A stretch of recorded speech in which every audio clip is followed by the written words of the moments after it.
é a arte de manejar o caráter e será apresentado pela a nossa querida Catarina Garcia, do Núcleo Espírita Rosa dos Ventos.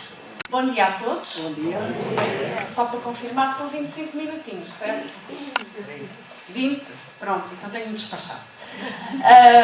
Bom dia a todos. Antes de mais, muito obrigada pelo convite e pela oportunidade de estar mais uma vez aqui convosco para celebrarmos esta festa que é estarmos unidos, porque, como dizia o companheiro Zé António, estamos a viver nos tempos conturbados e a palavra união parece ser uma coisa cada vez mais estranha, distante e abstrata.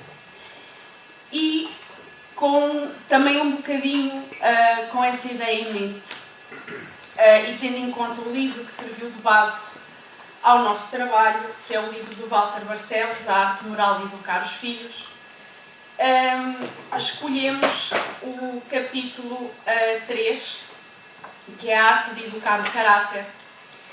E o capítulo começa com uma frase que é uma citação do Livro dos Espíritos, da questão 917. E a questão 917 é uma questão muito peculiar, porque é qual é o meio de destruir o egoísmo. E a frase que citam é: uma das formas de destruir o egoísmo é desde a infância começarmos a manejar o caráter das crianças. Obrigado, bom dia, acabei de dar pausa. Então, justamente dessa frase, os espíritos destacam, respondendo a Kardec, de qual é o meio de destruir o egoísmo, que é, quando bem assimilada, a educação é a chave moral do progresso. Quando conhecermos a arte de manejar os caráteres, dependendo das traduções, há aqui uma brincadeira entre a palavra caráter e caractere, mas estamos a falar do caráter, ou seja, das índoles.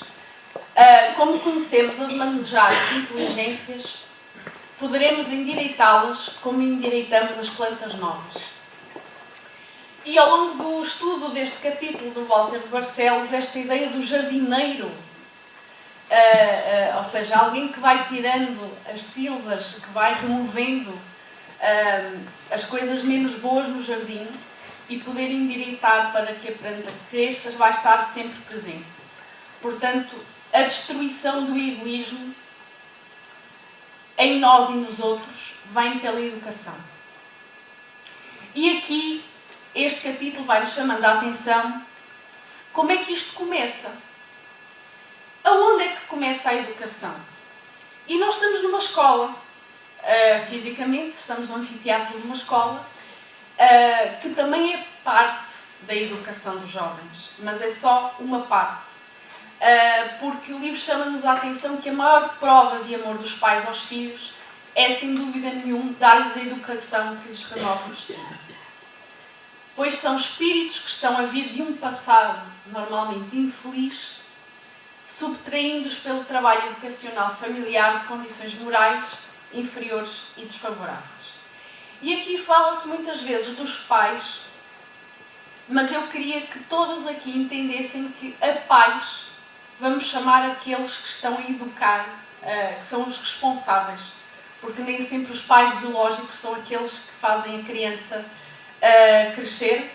Portanto, o pai é aquele que acolheu uma criança no afeto e no lar e a está a fazer crescer. Portanto, esse é o responsável, a autoridade maior aqui. Então, a maior prova de amor que um pai pode ter por um filho é dar a educação e libertá-lo aqui daquilo que ele já traz do seu passado. Então, é-nos chamada aqui a atenção que desafios é que nós temos sobre a educação da criança na atualidade.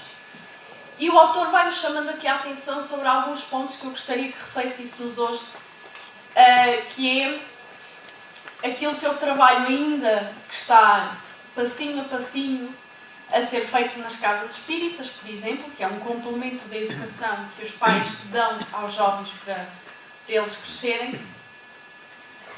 Portanto, aqui ok, não podemos pôr, não podemos delegar à evangelização ou à educação espírita da criança aquilo que é a missão dos pais no ambiente do lar, porque é só um complemento, é uma vitamina, porque a própria evangelização ainda está a crescer e todos aqui sabem disso, o quanto é difícil ter um grupo de evangelização.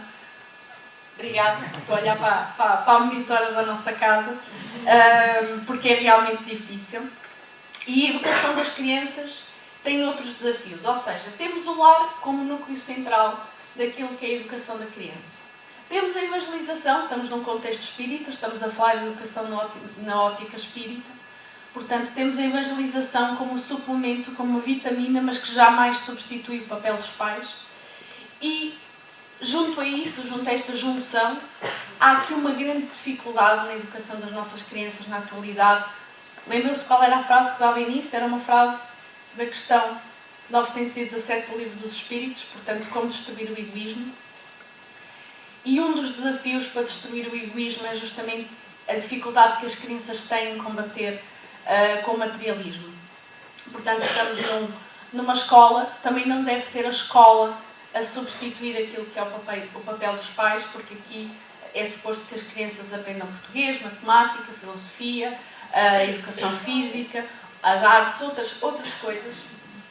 Então, aqui é onde se dá a educação da inteligência, mas não a educação moral. Outro desafio nesta arte de manejar o caráter das crianças que chegam aos nossos lares é muitas vezes o despreparo espiritual dos pais. Quem está a preparar-se para ser pai, quem foi pai há pouco tempo, ou quem tem amigos que estão nessa fase, tem FNAC e meia de literatura de como se prepararem para ser pais. Todo tipo de educação, de como alimentar, o que alimentar, quando alimentar, o que vestir, o que despir. Tem o FNAC e meia, é uma absoluta loucura. Mas muitas vezes o que nos está em falta não são essas literaturas de materialismo, se vamos dar maçã ou se vamos dar laranja, mas preparar os pais do ponto de vista moral e a indiferença aqui dos valores morais, a ignorância daquilo que são os princípios espíritas, que é chega-nos uma criança ao lar e ignorar completamente que essa criança não é tão inocente quanto aparenta. Imaginem o susto, a gente tem um filho, um bebê fofo e acabamos de receber um assassino em série. Fugíamos pela porta fora. Certo? Mas é essa atenção de que o que é que falta aqui, a gente ver, ok, a criança vai tendo assim, a criança vai nos mostrando quem foi. Mas é preciso que o pai esteja preparado para isso. E não só esse despreparo dos valores morais, como da vivência dos valores evangélicos, torna ainda mais difícil educar a criança. E aqui os pais jamais podem... Eu digo os pais porque não só é o que está no livro, como a nossa gramática é machista, está bem? Os pais, as mães, os cuidadores, os tutores, portanto, que é o responsável máximo da educação da criança. E vai-nos chamando a atenção toda a literatura, independentemente da gramática que usa. Todos os espíritos superiores nos apontam numa única direção. É que nós podemos culpar a escola, podemos culpar a tecnologia, mas no fim do dia, os principais responsáveis da formação moral da criança são justamente estes pais e estas pessoas que estão a fazer essa função. Então, há aqui que ter esta consciência, que é o convite que a literatura nos está a fazer, para combater aquilo que são todas as influências que estão à nossa volta. As palestras que vão vir a seguir também vão falar um bocadinho sobre isto. É que não só nós adultos estamos expostos a tudo que são as distrações e as influências do mundo materialista. Hoje em dia não há desporto radical maior do que ligar uma televisão e não nos sentirmos frustrados. É um desporto radical, não sei quanto a vocês, eu acho. Porque eu 5 minutos de telejornal e acho o mundo o sítio mais horrível para se estar. O que não é verdade. temos um planeta fantástico, com estas caras larocas fantásticas, mas estamos todos envolvidos. Então, se nós adultos que já temos outra maturidade, levamos assim de vez em quando com estes barcos, o que é um jovem? Exposto a uma televisão, exposto a uma internet, exposto a uma inteligência artificial completamente desregulada, que anda aqui, é um cão à solta. Então, temos que mostrar e nos preparar para dizer, não, isto são maus exemplos. São exemplos de violência, exemplos de preconceito, exemplos de racismo. Acabámos de ter uma lei que passou no Parlamento que me deixa com os cabelos em pé e eu tenho muitos cabelos para ficar em pé. Toda a descrença. Então, temos que estar muito atentos, porque se para nós é difícil não irmos naquilo que nos envolve, imaginem o que é uma criança se não formos aqui corrigindo estes valores morais. Portanto, ok, o movimento espírita tem aqui duas funções. Por isso que temos as palestras públicas, que temos a evangelização, que serem as vitaminas para irem ajudando os pais neste caminho. Então imaginem o desafio que é educar uma criança se o lar não é evangelizado. Se as lições que a criança vai apanhando fora são só um conhecimento a mais no campo religioso, para a inteligência infantil. Porque o que é que adianta nós levarmos a criança à evangelização espírita, à catequese, ou o que seja que a gente leva a criança, se depois em casa se passa nada. As crianças depois vêm à evangelização com o mesmo ar de frete que vão a uma aula de matemática. Isto não serve para nada.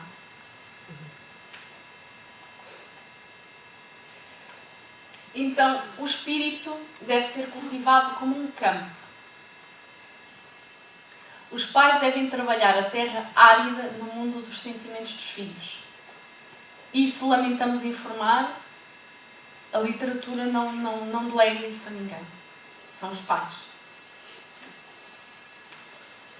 E o coração infantil muito precisa ser cultivado nas experiências do lar, onde os pais espíritas evangelizados devem atuar como verdadeiros técnicos das doenças da alma da criança, procurando tratá-los com a ajuda do Evangelho.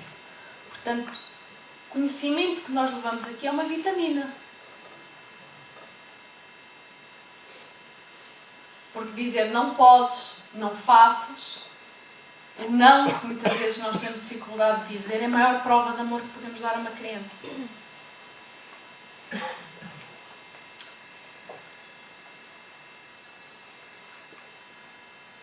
Então, para resumir aqui,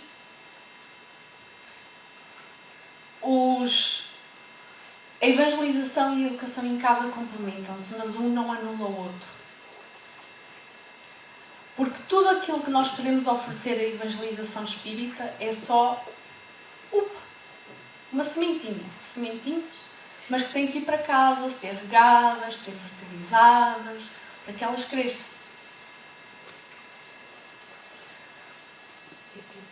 Porque a evangelização, de facto, é uma responsabilidade nossa das casas espíritas. Mas é aos pais que têm que ter a energia, o amor, a disciplina, a correção dos maus hábitos, para que eles tenham uma boa conduta. É um exercício diário, paciente, profundo. Quem é pai saberá melhor do que eu. Eu sou só aquela tia que estraga.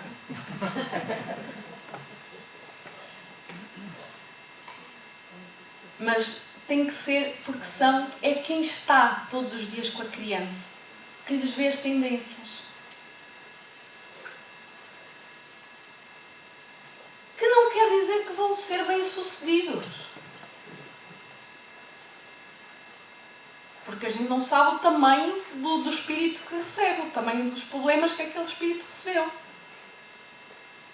Ninguém está aqui a dar uma receita. Vais fazer isto, e de certeza vais ser bem-sucedido. Porque o espírito não vai sair daqui espírito puro. Mas se já sair com menos uma má tendência, Mas se já sair com as suas más tendências um bocadinho mais controladas, já é um ótimo regresso à pátria espiritual. Então há este trabalho de endireitar o caráter, de melhorar os sentimentos. E é na fase infantil, que é quando o espírito está mais acessível à obediência, à disciplina, às regras, aos hábitos.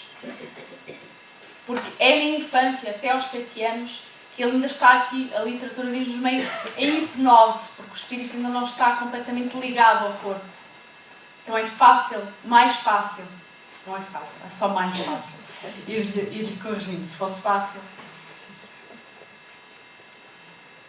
Então, e Santo Agostinho diz justamente isto aqui que eu me antecipei, que é a criança desde pequenina manifesta aquilo que são os seus instintos. Os bons e os maus. Os bons é só pôr mais água e mais adubo e deixa crescer. Agora as ervas daninhas. Então, nenhuma instituição vai superar pai e mãe. Quanto à possibilidade de relacionamento afetivo, quanto ao tempo diário, tempo que os pais não têm, que é outro dos desafios do mundo material em que vivemos. Mas é neste misterioso reencontro de almas que só os pais têm acesso ao mundo psicológico dos filhos. E é a eles que é dada a responsabilidade de levar esses corações, utilizando do conhecimento espírita, para que tenham outro tipo de experiências, para que o amor seja um amor mais evangelizado e que tenham uma fé e valores morais diferentes do que aquilo que tiveram até ao momento. Então, os pais que terão condições de estudar com seriedade as fraquezas morais da criança têm a oportunidade de atuar com amor e orientá-las. Se não cuidarem desta parte, constituirá falta grave e será declarado culpado, quando poderia ter executado de forma razoável tão bela e sagrada missão.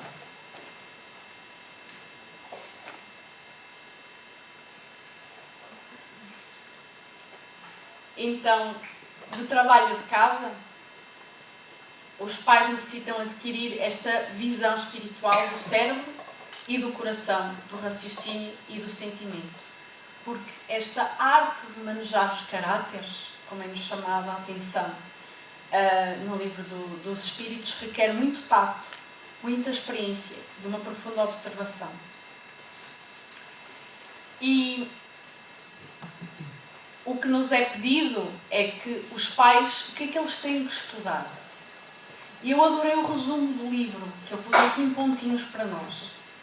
Daqueles que vocês podem tirar uma foto, tirar um print. Vamos assim tomar atenção quais são os pontos. Que é, os pais têm que estudar a infância e a reencarnação. Porque um espírito que chega não é novo. Não saiu de uma fábrica. O espírito que chega, aquela fofura, não é novo. É espírito velho. Então não só temos que estudar a infância, como aquilo que é a reencarnação, o que é que está por trás.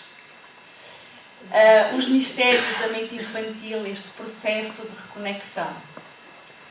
Os princípios educativos aplicados no lar. A pedagogia do Evangelho de Jesus. Aquilo que é a arte de ensinar com Jesus.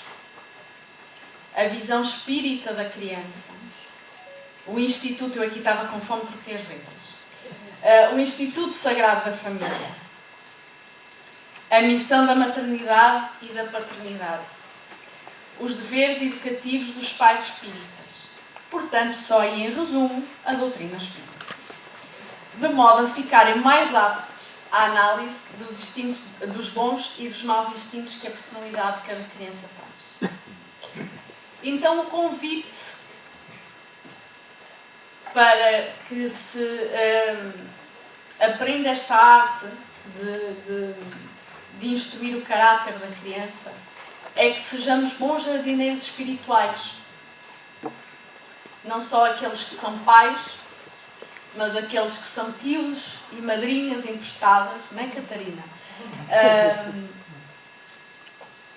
Sou terrível. A mãe diz, não dês doces, eu com um tabuleiro. Então, os pais precisam esforçar-se para serem jardineiros da alma. É a maior responsabilidade. Não é para que o filho seja feliz. Não é para que o filho atinja todos os sonhos, porque às vezes todos os sonhos seriam uma tragédia.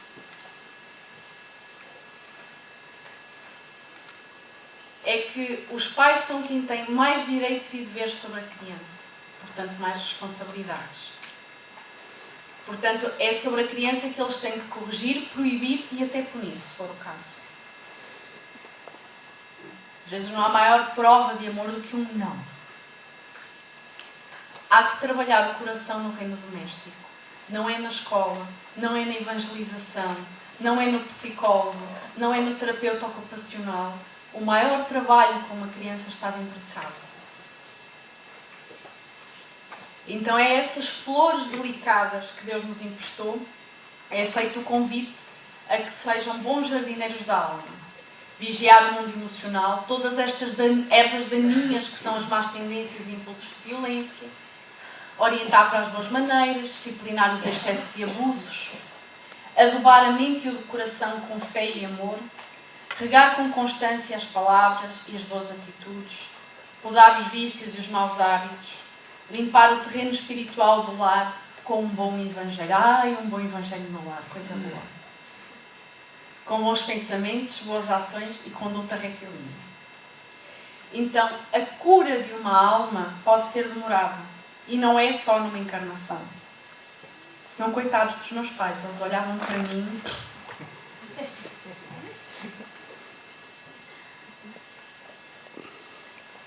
Porque as causas são numerosas, mas esta cura não é impossível.